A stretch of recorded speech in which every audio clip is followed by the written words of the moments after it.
updates here from Pop Turner, speaking to Madison and Liam about Elevator Game, which is streaming now on Shudder. Welcome to the show. Thank you both for your time. Thank you so much for having us. Oh, it's so exciting. I mean, Madison, it's crazy because, you know, you shoot this movie in Winnipeg, Manitoba, Canada, you play a waiting game, and now, like, it's on Shudder, which is like the horror movie playground for horror movie fans. I mean, what's that like? That's crazy. It is crazy. I mean, it's really funny to me because I generally don't watch horror movies myself. That's kind of been my thing for the last little while. So it was really neat. I had a really fun time, and filming them is a lot different than watching them. So Absolutely. It's fun. And Liam, I want to jump into it because I love your character, Kevin. You did such an amazing job. But I want to, okay, so we don't waste time with this character. Like when we meet him right away, we just get right into it. You know what I mean? Yeah. Like, gotta appease the sponsors, gotta do a good show. You know what I mean? It's like jazz. We're cooking. We're firing. What is that like from an acting perspective? Because you're basically just jumping in, right? If you think about it. You know, it's with the way that this was filmed as well. That first scene we see in the movie was the very first thing that I shot in the movie. Oh, wow. So, you know, that kind of sense of urgency and okay, we got to do this right now was very much there from just the situation itself. So, you know, I remember, we did like one rehearsal of it. And I'm like, okay, well, I hope I know the lines. I'm pretty sure I do, but then you know, you have the cameras there and they just start rolling and you just have to kind of jump off that cliff and just hope that it lands. 100%. And, you know, Madison, with Izzy, you know, this is, you know, she's part of the crew in regards to, you know, the cameras and the editing and everything. But this is a character that, like, you know, is very dynamic and complex in my opinion. And I was just wondering how this character read in the script before going to shoot it specifically. Yeah, so I didn't have too much time with the script. I actually was cast 2 days before we shot. Oh, wow.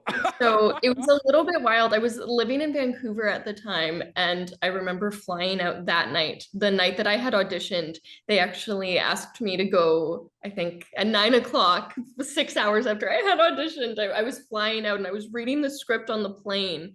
And I just remember having my costume fitting the next day. Mm-hmm. And then right after that, we started shooting.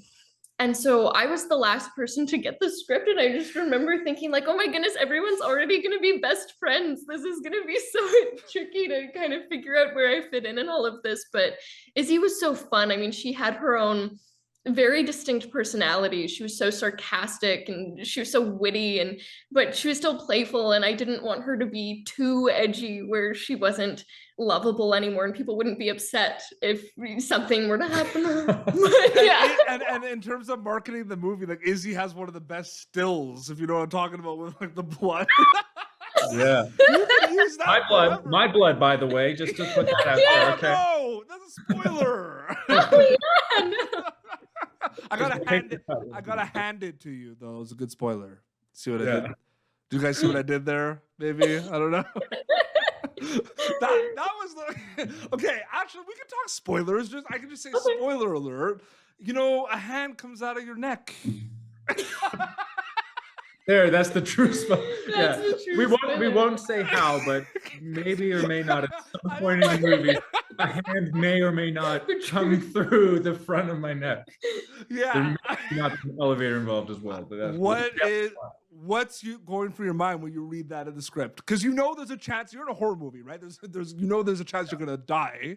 But like, what's that? Oh, because you know, you're auditioning and then we're getting drafts of the script, and I remember when I finally got it, I'm like, okay, reading and flipping through, but I'm like, you know, how do I die? And that's like when I read it, I'm just, can I swear on this podcast? Of course, you can fucking swear. Of course. It was just like, fuck yeah. It was just, I'm like, oh fuck yeah, dude. Like it's so classic. I just love the way we revealed how you died to like my viewers. Just like, we'll talk about spoilers. Yeah. No. Well, it's like it's a horror movie and my character's name is Kevin, so it's like, you know, it's implied. But you know, filming it was very different because you know, it's like it's the intensity of a death scene. So like as an actor, I'm like, okay, I gotta be really connected. But like how they actually filmed it was there was, you know, those, if you go to like a scenic overlook or something or an event, they have those like big cardboard painted signs or wooden signs, and they have the little face hole cut out. Yeah. And you put your head in, and it's like, oh, I'm okay. the Yukon or something, and your head's sticking out. So what they had was like a mannequin torso and a neck. And so I would have to walk in behind it and like place myself on it. So during the actual shooting of it, I couldn't see anything. And I was like locked in like this. And I'm like in a super uncomfortable position. And then they're like, okay, go. Well, that's a really good point. Like, did it feel like, did some scenes feel scary to shoot? Because sometimes it's completely different though, right? But like, Madison, were there some scenes that were like pretty scary to shoot? Absolutely. I remember the second that you brought that up in the whole process of Kevin's death, I remember that day, like alleged death, potentially. But I remember that day we had lunch with Samantha, who plays the fifth floor woman. And I said to her, she had her whole costume on because once she got those prosthetics on, there was no taking them off. And so she ate her lunch with this whole very unappetizing like cover on. But I just remember talking to her and I was like, you know, sometimes when I go home at night, I like run and jump to my bed because I'm afraid that you're underneath of it. And she's like, oh, I'm there. She was so funny. But yeah, I remember being so afraid. I think the craziest thing is like, I've done a few interviews of like actors like from some of the scariest horror movies I've ever seen. And like at the end of the day, like it's a job, right? Like you go, you book a horror movie and everything, but like they can't do horror movies. Like I find that like they're too scared to watch them. So I find that so interesting, right? You're like the scariest scene ever, but like you as like a person can't watch horror movies. Yeah. Like it's so ironic in a way. But like are you starting to watch a little bit of them though? A little bit, yeah. A few here and there. I have an appreciation for them now that I know how they're made. I definitely feel like it's crazy because Liam, I mean, it is such an incredible time for horror movies. Like there's so many out there. There's so many different ways to scare people. There's so much incredible content out there. What's it like being part of like the horror movie kind of landscape at an exciting time like this specifically? I think it's interesting as what you're talking about just previously of, you know, just seeing how it's made. Yeah. And you know, kind of being part of that whole production. And, you know, it's like the most grisly things that are the topics of horror movies. But I found like that set in particular and like the creative team directors, all of the crew, it was like one of the most positive environments. Yeah. So you come out like covered in blood, or there's a giant, and everyone's like great job, man, that was awesome. And like it's just full of positivity. And I really hope people watch the movie before they watch this interview. Yeah, I'm bad. I don't know. I'm not good. No.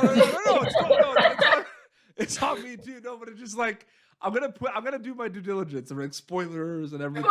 In the trailer, you see that shot of like, no, it's you.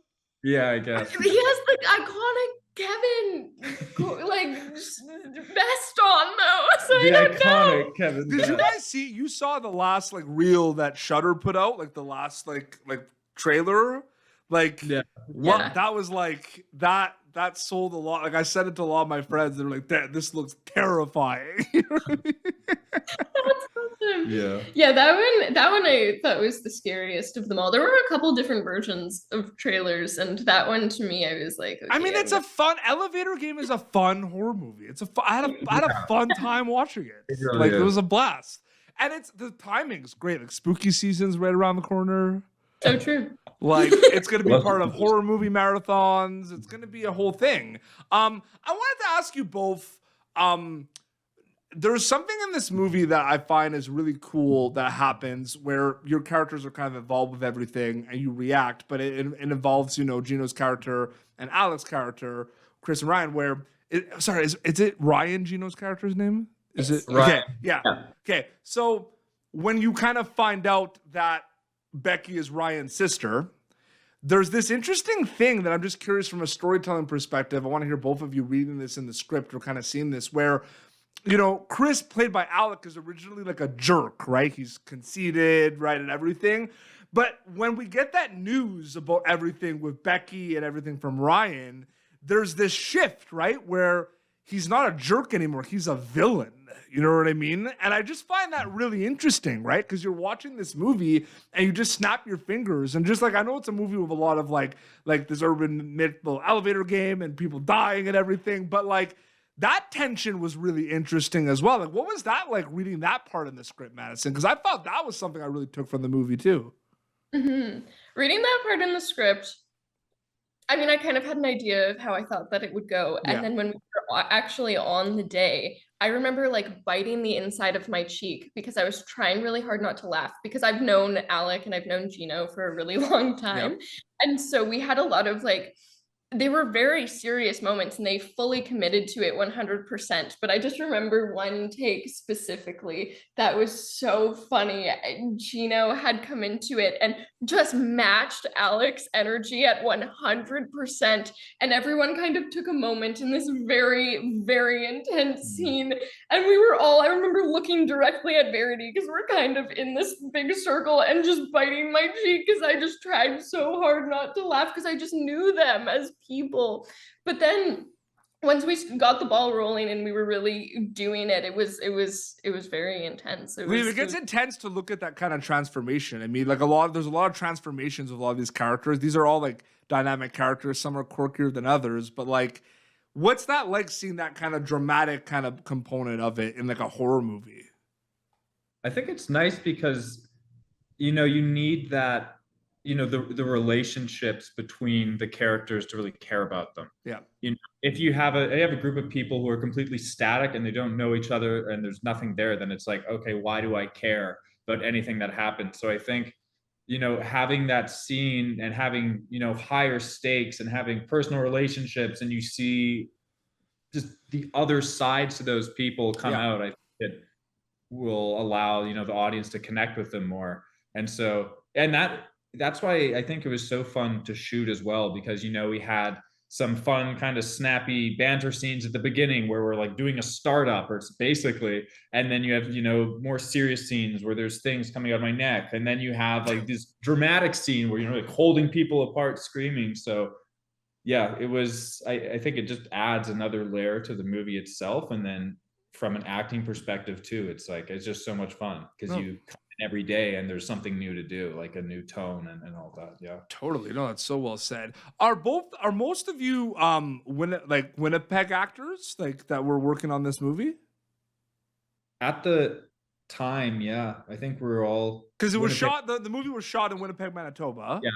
Was it mostly like how did you all find out about the movie? From casting and everything, but it was was it mainly like actors from the Manitoba area that were auditioning? So there's in Manitoba, they have a really good tax credit from the government. And so there's actually I moved to Winnipeg a couple years ago from Vancouver. I graduated theater school at Studio 58 in Vancouver. I knew a casting director there, Carmen Kodik, and she cast Elevator Game. But she would tell me all the time, she's like, there's tons of stuff shooting in Winnipeg. Yep. And I was like, really, in Winnipeg? My friend just shot a movie there last year called Bandits, and Megan Best was in it too. Oh, cool. Yeah. So they basically the government, and with crews, if you hire tax-paying residents, they'll pay a large portion back to the production companies. Yeah. They're basically like, let's give huge incentive for companies to shoot here, and more and more stuff is shooting in Winnipeg. So yeah, because I wasn't sure, because I saw some were from Winnipeg, but I saw a lot of you worked on projects in Vancouver, so I wasn't sure. You know what I mean? Yeah. For sure. Because you worked on the Bring It On movie on Sci-Fi, right, Madison? I did. I was actually in that cast. I was the only person from Winnipeg. Everybody else was from Toronto and Vancouver. I actually, that one was. I did an interview with Carrie Metters about that. That was a really fun interview.